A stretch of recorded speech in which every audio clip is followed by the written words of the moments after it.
For the second quarterfinal of the 2026 World Cup, we had Spain against Belgium. La Roja is currently ranked as number 3. Belgium, the Red Devils, currently ranked as number 8. And that game, for a second, I'm going to be honest with you, it just had me hoping. I was believing. I have strong faith that Belgium could do it. Unfortunately, Spain just woke me up from my dream and said to me, "You are dreaming." Because that game between Spain and Belgium was really good. This was finally what I was expecting Spain to become. Spain has become a team that is really strong in passing, much more coherent and harmonious. And goodness, they were coherent and harmonious because between 5 to 10 minutes, they have displayed one of the most beautiful games that you could see in that World Cup. They displayed the tiki-taka to its beauty. It was literally like a form of art. Passing the ball with such fluidity, the player, each of them are moving to just create some kind of movement. It was just pure art. It was so beautiful. And I really appreciate it. And to be honest, every time I see it, I'm still baffled because I've seen it dozens and dozens of times. And still, when I look at it and I see how they do it, one touch, only one touch, and the ball is just moving, I'm like, wow, that is something to see. So yeah, so they were phenomenal.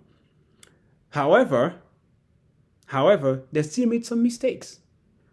The main mistake that I would complain about that team of Spain is because once they start to get into the flow, they were doing too much, really too much. But so it's a good type of mistake because they did too much, but not in a way that deserved them. I mean, they could have scored, but they were just trying to it's as if they were just displaying the beauty of football. And you could have been like, well, that's beautiful, but if you're not moving forward and score, what's the point of doing that? Well, the point of doing that was just to display their technicality, to display their skills.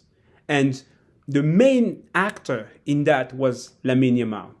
That kid is just, I don't even know what to say. There's nothing to say. He's a prick. That's definitely something to say. But in terms of his football, he's a wonder kid. He has such skill at such a young age. He's still 18 years old. And still, he has displayed such technicality, to that dexterity, like ball handling. It's just impressive. It's definitely one of the top 3 best players in the world. Definitely.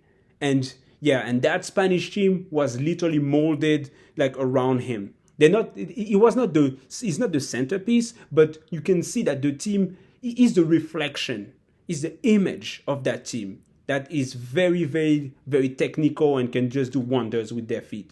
So yeah, so that was that. After that, they start putting they let Nico Williams enter the game, which is a positive and a negative. The positive of Nico Williams entering the game is because, it adds much more depth now in their offense because now Belgium has to take care of an extra player, right? And that extra player is really good. Nico Williams is definitely a great player, and I really enjoy watching him, play. The negative aspect of that is because Nico Williams got hurt when he was playing against Uruguay. And the goal of the Spanish team was to keep him there to rest, to just recover until the semifinal.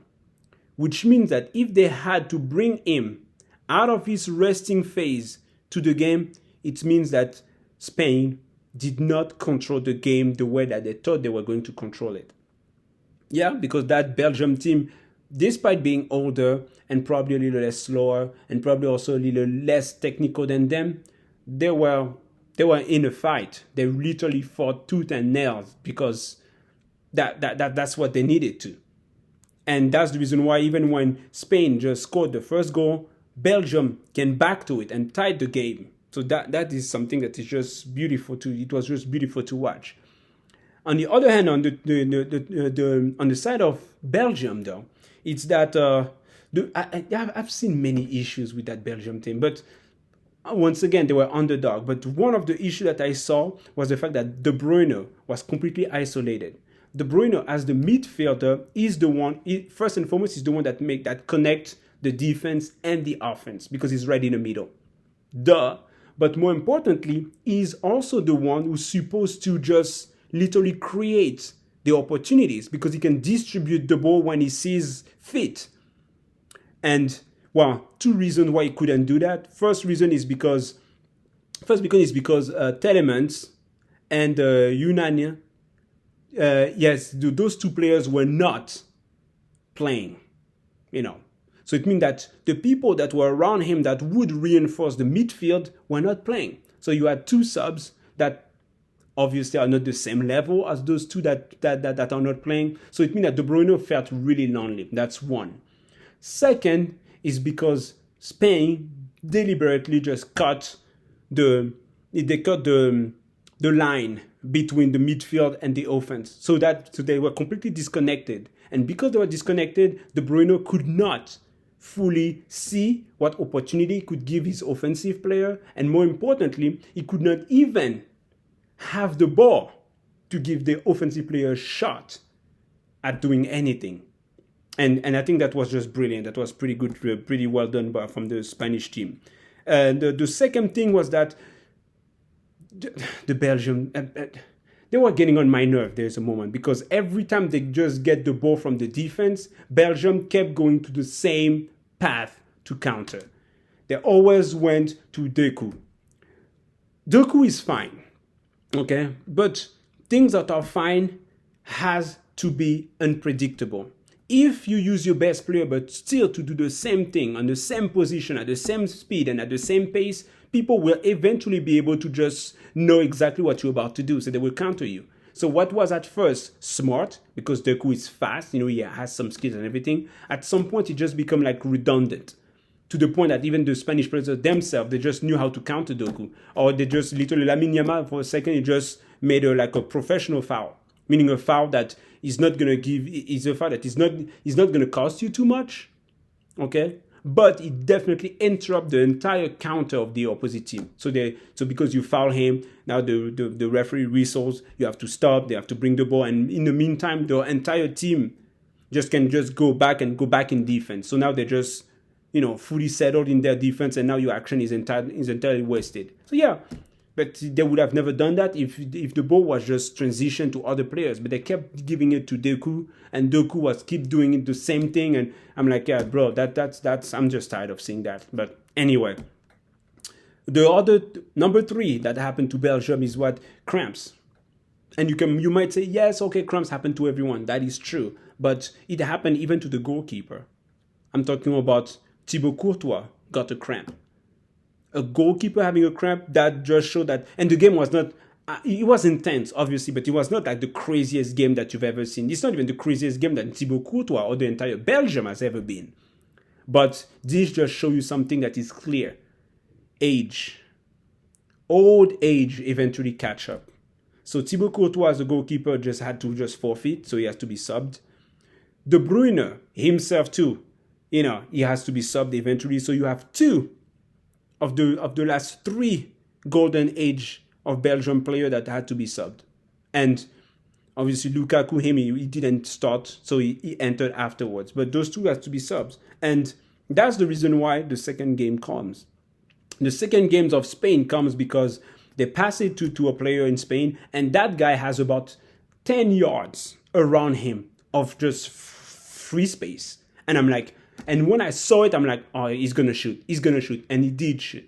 Why? Because when I was playing soccer or football, when I was playing it, one of the things that our coach kept telling us, and now that I'm coaching, I keep saying that to my players as well, is that when you have a goalkeeper, the first thing you have to do is to baptize him. By baptism, it means that try him. Try long shot. Because if the goalkeeper is bad at stopping long shot, it's like a huge plus for the opposing team. And that's what I saw. So one of the few things that you start, just do long shot to see how good he is. Because long shot is not just at stopping the ball, it also depends on how you place yourself. Based on the goals, are you too much on the left? Too much on the right? Are you too much forward? And this is the long shot is just like a check mark. You're like, okay, oh no, he has good positioning. Oh no, he has good reflexes, and this is what he did. And what happened was like the guy just checked the new goalkeeper that was replacing Courtois, and what happened? The goalkeeper, yeah, I think it was a hard shot, but it was not crazy. And instead of just grabbing it directly or pushing it on the side, he just pushed it right in front of the forward. And guess what happened? They just push it and they score two to one. That pissed me off because I was like, that should have never happened. If when they passed the ball to the Spanish player, the defense of Belgium would have just closed in on him and not giving him like some free space, the guy would have never dared to just take a shot. But he did. And that's what happened. So that kind of pissed me off really. So too bad. But now what I'm going to say thank you to Belgium because from now Belgium is going home. Going home means that now the golden generation is finally over, unfortunately. So we will not see Thibaut Courtois, you will not see Kevin De Bruyne, you will not see Romelu Lukaku play in the national team in the next World Cup because they're going to retire. They're close to retire anyway, so they're going to retire. So that's kind of a little bit of nostalgia, a little bit of sadness, because they gave us some great memories, some great memories. Whether they were playing in clubs, whether they were playing for Belgium, it was great memories. And yeah, my personal memory that I really love when I think about that Belgium team is literally the round of 16 against Japan. Belgium against Japan in 2018. That's the memory that I have when I think about them. That was just crazy. It's fantastic. What a game. What a game. And that last goal is just, it's caviar. It is caviar. Really, it's just incredible. So thank you for that team for giving us so much memories. I'm glad that I've experienced what a golden generation is from whichever team that is. It doesn't matter because a golden generation is a golden generation. So adieu. Bye. On the other hand, Spain won the quarterfinal, so now they're going to play semi-final against France. And for some people who's probably wondering, like, why did he call Lamine Yamal a prick? Well, this is because there's so much backstory between Lamine Yamal and almost any other team. Lamine Yamal with Portugal, Lamine Yamal with Cristiano Ronaldo, Lamine Yamal with Barcelona, with Real Madrid, Lamine Yamal with France. Yeah. The guy that kid is talking too much, and he's not talking too much like with compliments. He talks too much trash. He keeps trying to trash people, and people start to hate him for that. So now we got Spain against France. That is a banger of a game, and I recommend every single person, if they can, to watch that game. I am going to be here and I'm going to comment on that game, and I hope that the game is as beautiful as the poster is showing, because France against Spain is definitely a final before the real final. Peace.